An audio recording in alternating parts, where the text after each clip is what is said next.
Magandang araw po sa ating mga PNP personnel. Indeed, time flies so fast, 'no? Today, ang ating pong pag-aralan ay nasa week 15 na po tayo ng ating 52-week lessons, na at ang ating ah, tema o title, ating pong pag-uusapan is about breaking the bad habits. So ang habit po ay hindi masama in itself, 'no? But if it is bad, again, then doon lamang po ito nagiging disadvantage sa atin kasi meron namang good habit na kailangan po nating i-develop sa atin pong mga sarili. Kanya lang, kung hindi po natin mabibigyan ng pansin, maaring instead of developing good habits ay mahuhulog tayo dito sa mga bad habits na that maybe one, two, three, or four of these pictures ay pupuwedeng sabihin nating tumatama sa atin or tayo ito na. But anyway, how can we overcome bad habits 'no? According sa ating pong lesson at ang ating pong foundation ng ating lesson for this day ay nasa Ephesians chapter 4 and 22 to 24, 'no? Put off your old self 'no? Ito po ay sulat ni Paul sa mga mananampalataya na nasa Efeso, which belongs to your former manner of life and is corrupt through deceitful desires, and to be renewed in the spirit of your mind, and to put on the new self, created after the likeness of God in true righteousness. So, mahalaga pong tingnan natin, 'no, ang foundation, aralin natin at i-embrace natin katulad ni Paul, 'no. Sino ba si Paul, 'no? Ang kanyang dating siya ay sinasabi rin niyang masama, 'no, ang kanyang hangarin, masama ang kanyang ninanais, and he already enjoy power, 'no? And there are some habits na kailangan din niyang iwan at talikuran nung in-embrace niya ang Panginoon. No, so it's very important that we can identify rather yung po mga bad habits na yan na nasa ating po mga sarili. Sabi nga, bad habits are like chains that are too light to feel, but until they are too heavy to carry, no? Have you realized na ito po mga alinman doon sa mga bad habit ay nagsimula sa hindi natin pansin or maaaring nagsimula sa patikim-tikim, okay? Hanggang sa hindi na natin napansin na tayo ay nalulong na o di kaya ay na-trap na doon sa bad habits na 'yan, 'no? But not only maaring yung mga vices, 'no, there are some bad habits na nakikita natin, naririnig natin or na-observe natin or nade-develop na natin sa ating sarili. And these are some of the bad habits na hindi natin napapansin masyado, pagiging late, okay? So, dati ayaw mong ma-late, takot kang ma-late, pero ngayon parang nagiging habit na lang natin na ma-late ka ng 10 minutes, 20 minutes, 30 minutes sa ating mga meeting, 'no? Though it's not really indeed helpful, 'no, alam natin ito ay part ng bad habits, 'no, at nasasabi pa natin Pilipino kasi, 'no, parang justified pa, 'no? So, ano pa, bad words, 'no? And online gambling, 'no, or even face-to-face gambling, 'no, at saka paglalasing, 'no. So these habits are actually hindi lang ito nagiging masama para sa atin, but if we will realize yung effect po nito ay hindi lang sa atin personal, 'no, sa pagiging late, yung kausap natin. Can you imagine kung nag-antay sila ng 15 minutes, 30 minutes, 'no, nanakawan natin sila ng oras actually, 'no. And sa isang tao na nag-aantay, nasisira din yung espiritu mo, 'di ba? Yung good spirit mo sa kakaantay sa mga taong laging late, 'no?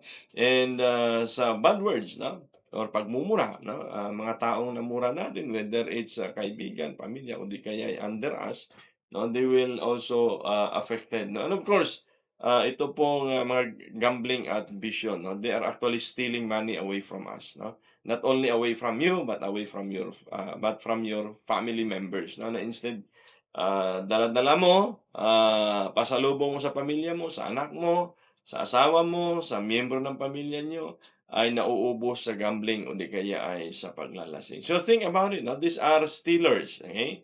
These are something na kapagka hindi mo ma-overcome ay tuloy-tuloy na magiging negatibo ang epekto nito. Kaya sa lesson po natin, a change in bad habit leads to a change in life. Yeah, so there's only one person who can change yourself, and that is you, okay? there's only one person who can take away those bad habits, no, ikaw yun. You have to make up your mind. You have to make decisions, okay? Kaya nga sabi ni Paul, no, sa mga taga-Roma, na maliban kanina, sinabi niya sa mga taga-Efeso. Ito naman, sabi niya sa mga taga-Roma, sa Romans chapter 12, no, that we have to renew our mind, no? We have to transform our mind, no? So, importante pala yan, no? Ang isang bagay, lalo na yung habit natin, nade-develop yan, pero nag-uumpisa yan sa ating pag-iisip, 'no? Kaya nga sabi ng isang batikang tagapagsalita ni John Maxwell, no, "What comes your mind becomes your words," 'no? Kapagka nasasabi mo na 'yan, nare-repeat mo sa sarili mo, it becomes your action, 'no? And then action repeatedly, it becomes your habit, 'no? So, hindi po 'yan basta lang na naging kasanayan mo na, nakaugalian mo, 'yan po ay nag-umpisa sa iyong isip, 'no? 'Yan po ay na-conceive ng iyong thoughts, 'no? And so, you have to guard your thoughts, you have to guard your mind. How do we break bad habits, 'no? Habits are behavior patterns that we acquire by repetition. Kaya nga sabi ni Maxwell Maltz, no, it takes 21 days to develop a habit. Again, it's not overnight. No?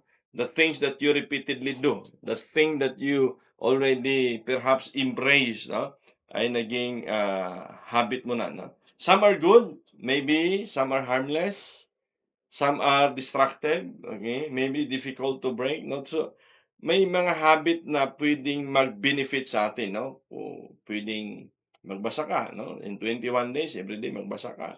And then, little did you know na everyday parang hindi na mabigat sa iyo ang pagbubuklat ng libro, okay? In 21 days, mag-exercise ka, mag-walking ka, mag-running ka. You can develop good habits actually, no? And perhaps we can also not only sa sarili natin, we can encourage others to also develop good habits. But at our lessons, it is being ponder upon paano natin ma-overcome yung ating mga bad habits. Alright? It takes discipline. Okay?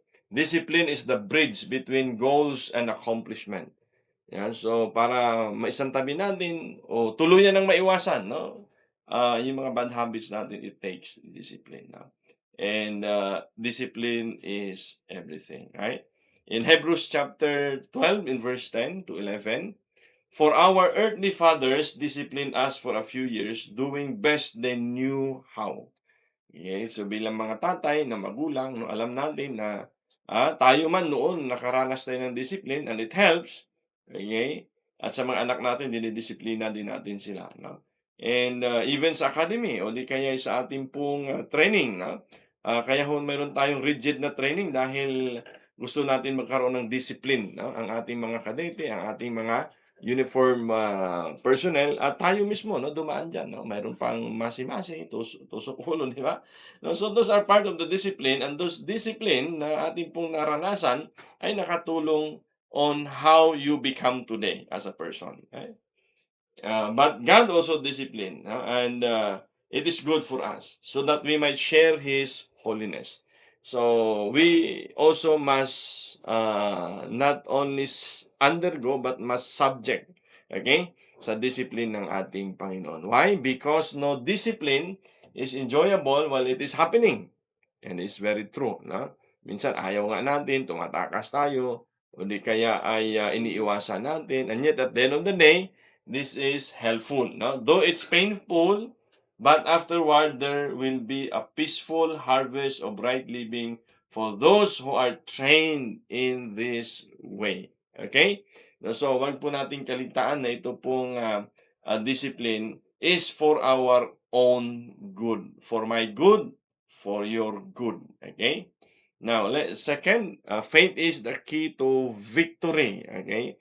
Mahalaga po ang pananampalataya, no? Ang spiritual aspect of our person. Why? Because without faith, it is impossible to please God. And we as person, okay, as individual, if we want to please God, there's only one way. Faith is the key. Surrender our bad habits to God and ask for strength to overcome them. Okay? So we have to bring it before God, and ask the Lord for guidance, for wisdom, hingin natin ng tulong ng Panginoon. Dahil kung tayo lang, there will be struggles, no? I know that there are struggles. No? I used to have bad habits as well, no? And you have to overcome it. No? Humbly come before the throne of the grace of our Lord. Okay? Pray and read God's word to help us defeat the temptation. Why? Because the word of God is full of instruction. Okay? Sa 1 John chapter 5 and verse 4, for every child of God defeats this evil world, and we achieve this victory through our faith. Now, you see, once again, it is mentioned that it's through faith that we can conquer, we can overcome, we can defeat these bad habits that has been developed for quite some time or for many years already. We need human help to overcome our bad habits and weaknesses. So kung hindi mo kaya, okay, be humble enough to admit na kailangan mo ng tulong, kailangan mo ng guidance, kailangan mo ng siyensya, kailangan mo ng medical na atensyon. Go to somebody you trust who can be of help. No? We can seek out our religious leaders, squad leaders, or values and life coach for counseling and assistance. Okay? So again, kailangan na magkaroon ng admission, okay? Sa atin personally para ma-overcome po natin. And ang importante po also ay mayroon tayong group na or community who can understand, who will help us in a way. Now, join a group of believers or colleagues who can pray and help us understand our struggles. Okay?